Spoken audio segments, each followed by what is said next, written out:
We are about to embark on an immersive journey through the corridors of our minds. Stand by as we prepare for departure.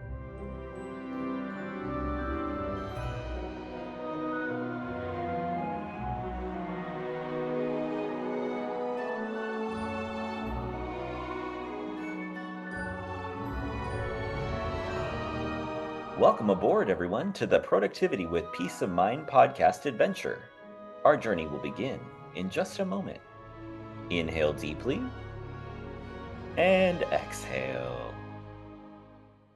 Our voyage takes us on a captivating tour, diving deep into the intricate layers of our thoughts and imagination. Brace yourselves for the complexities of our evolution. For a safe and enjoyable journey, stay seated, secure your helmet and protective goggles, and keep hands, feet, and legs inside while the ride is moving. Now relax and enjoy. I want to start out by saying that gratitude as a practice has been a part of my life for a very long time, for many, many years. Now, how that practice has looked over the years has changed, evolved, come and gone, been more intense sometimes, a lot more casual or less intense, or gaps in between, right? So it's not consistently the same exact practice, but gratitude itself has been a part of my practices for so many years.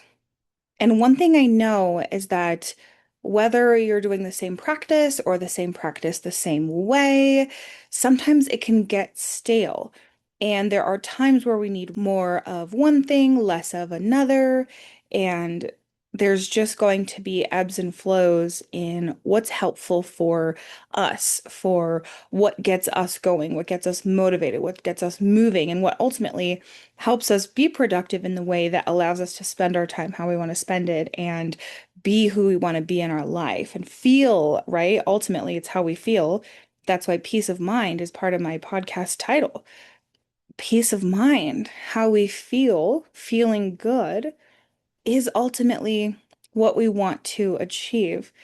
And if a practice like gratitude, for example, is getting dull or stale, or you're falling off, or it's just not having maybe the impact that it used to have, there's a swap and a flip that you can make at that practice that I really, really love, which I wish I remembered where I first heard this, but it's not new, but it's the flip of going from I am grateful for blank to I want blank. And then you're thinking about something that you already have, right? This has been talked about. And it can feel really exciting to phrase that kind of a statement starting with I want. Because when you say I want, the brain immediately starts to think of lack and scarcity and like what you don't have, right? Like I want, it's almost expecting a gap. And then when you follow it with something you already have, it bridges that gap with this immense abundance. And it's such a fun way to kind of spin around the gratitude and get really excited about wanting things you already have. Because how often do we look ahead and think about, I want, all the things we want, which is amazing and exciting and gives us great journeys to go get those things, but it's always what we don't have yet. And we so often forget to look back and be like, wow, look at all I already have. Look at all I've already done.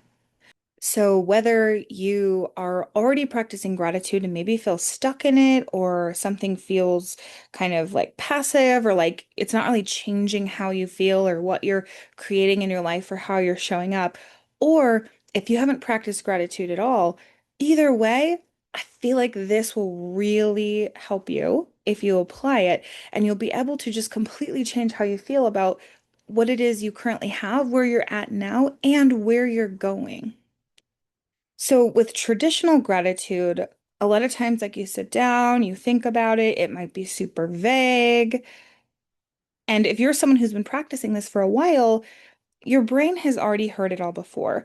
So it might not register it as new or meaningful or exciting, and that's why you don't have that same feeling you did in the beginning. And more importantly, your body is not feeling it. You're not like embodying that feeling and having that full internal shift that makes this practice so powerful. So then nothing changes.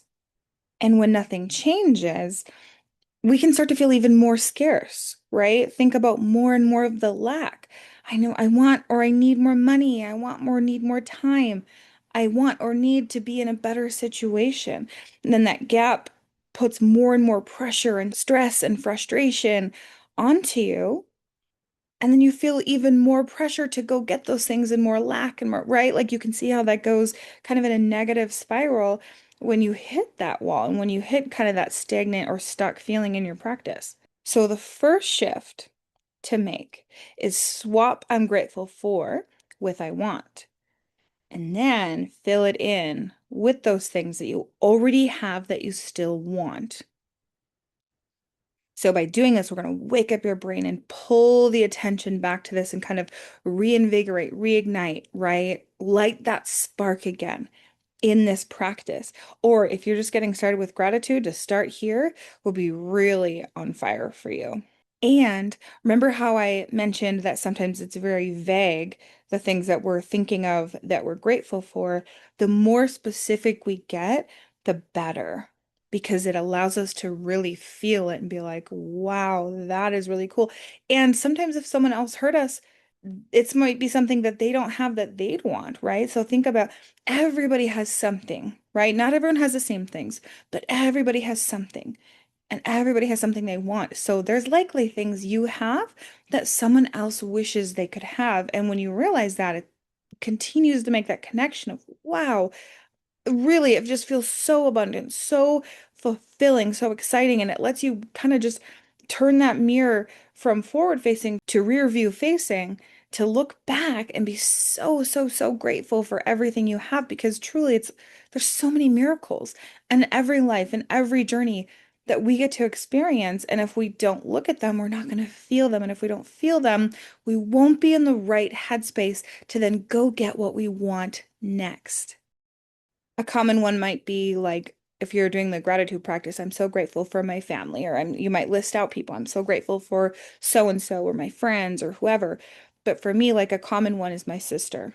And so what I say in my own practice is, I want a sister who's like a best friend, who's very understanding and loving, and I can have so much fun with. And when we're together, we just laugh so hard.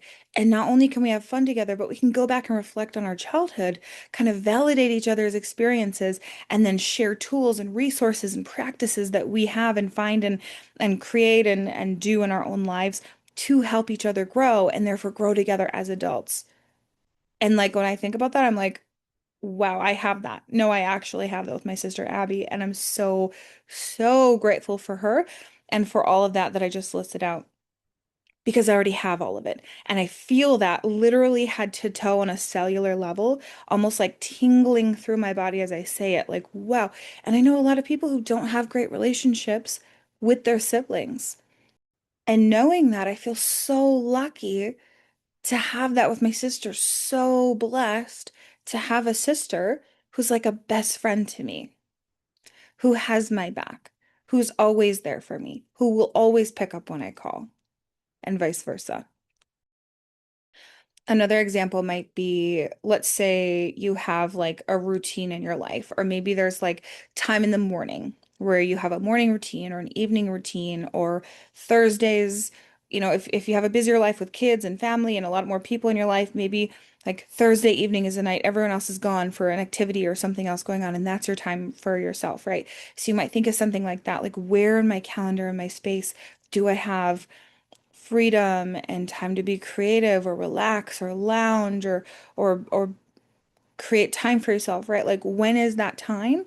And then think about it. I want this time in my, like, think of what you already have, right? And then say, I want this time early morning before the world's awake, or late into the evening after everyone's gone to bed, or Thursday evenings or Saturday mornings, whatever it is, where I can just be and nobody needs anything and I'm not in demand and my phone's not ringing and I can rest or play or be creative or do whatever I want, right? That feels so much powerful than I'm grateful for a morning routine. I'm grateful for, right? Like whatever those things are for you that you have, what are they? Is it a vehicle you have that you like that gets you from A to B? That's a very safe. Is it a goal that you've achieved? And what does that mean to you now? I'm so grateful I reached this. I'm so grateful I finished this school. I'm so grateful I wrote this book. I'm so grateful I started this business, right? And then switching those to, I want a business that allows me to create my own ideas and bring them to life to then impact others in a positive way. I want a vehicle that's very safe, that gets me from A to B every single day. So I don't have to walk, I don't have to call a car, I don't have to rely on anyone else.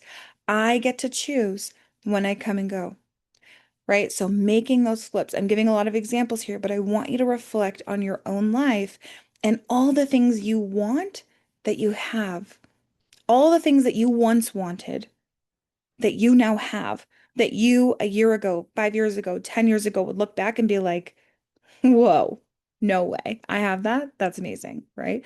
That's the feeling I want you to go for. And it can be big or small. It doesn't have to be huge. Like another one, I want a healthy, nutritious mushroom coffee ritual that allows me to slow down, take time with myself, feed and fuel my brain for optimizing brain health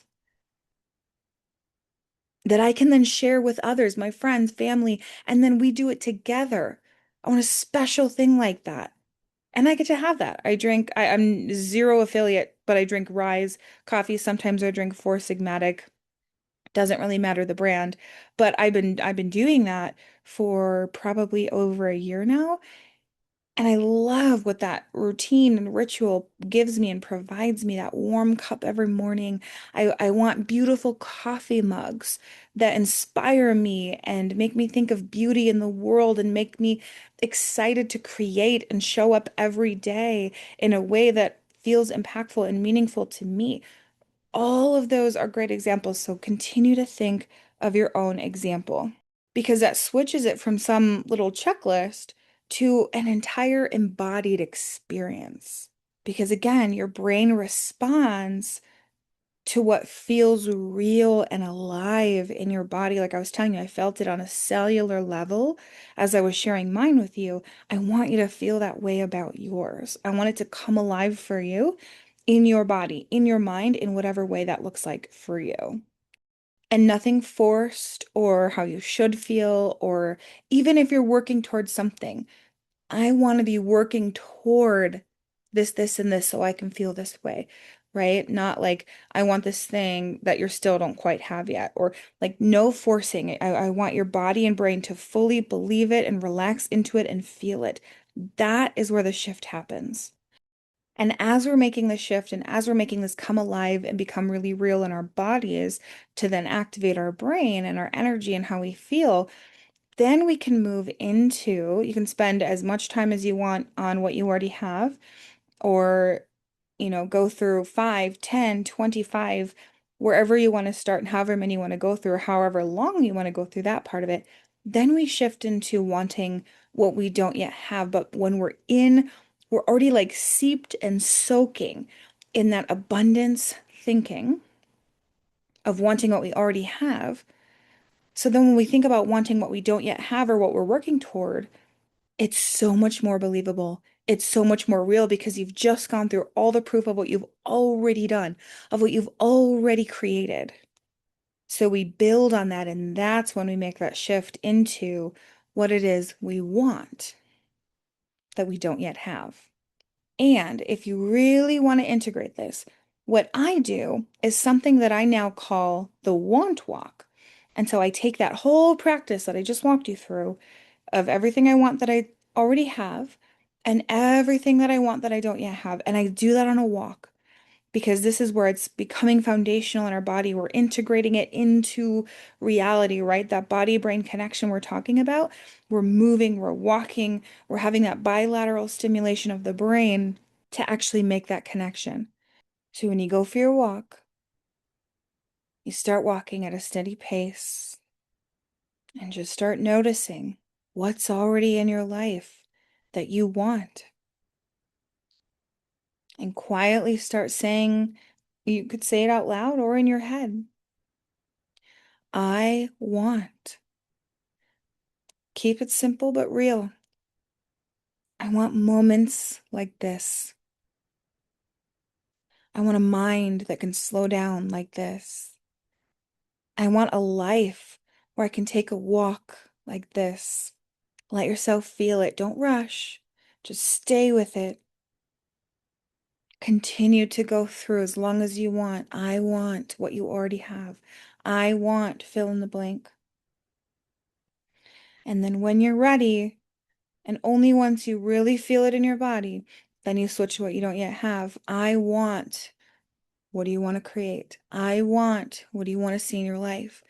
I want. What do you want to experience that you haven't yet? And as you do this practice on your walk, notice the difference. There's no pressure, there's no chasing. It just feels exciting and happy and possible when you take this approach, when you truly embody it and feel it from a place of deep, deep, deep gratitude and blessing. Because a lot of times, too, just not the gratitude part itself, but when we think about goals and what we want, we skip the first part. We go right to what we don't yet have and wonder why it doesn't feel good. We're feeling the pressure, the strain of that gap. The power is in building that bridge from I want what I already have. Oh my gosh, and it feels so good to have it. And I want this thing over here that I haven't yet created, but I'm so excited to go create it because I know I've already created amazing things and I'm going to do it again and again and again. We start with what's really real with us and then build from there. It's not just about working on our mindset or these practices, but it's about the effective way to access what's already there inside of you. And this is something you can do in 5 to 10 minutes. You can take longer, you can take shorter. Walk, think, let it land in your body, feel it. Try it. Just give it a try. Give it a go. Pay attention. Notice how you feel afterwards. Because once your body starts to believe it, oof, everything shifts, everything changes, and I cannot wait for you to experience this and feel this and try this with me. Thank you for braving the inside of your mind with me. The better we understand ourselves, the more deeply we understand the world, and as our awareness grows, life just gets better and better. If you've enjoyed this episode, please take a moment to leave a review and share this with anyone else you think could benefit from listening. A quick reminder that the content shared in this podcast is for informational purposes only. I am not a licensed therapist, and the discussions here are not a substitute for professional advice. If you're dealing with a specific issue or need personalized guidance, please consult with a qualified professional. Your well-being is important, and this podcast is simply a platform for sharing insights and experiences. I appreciate you spending this time with me. Until next time.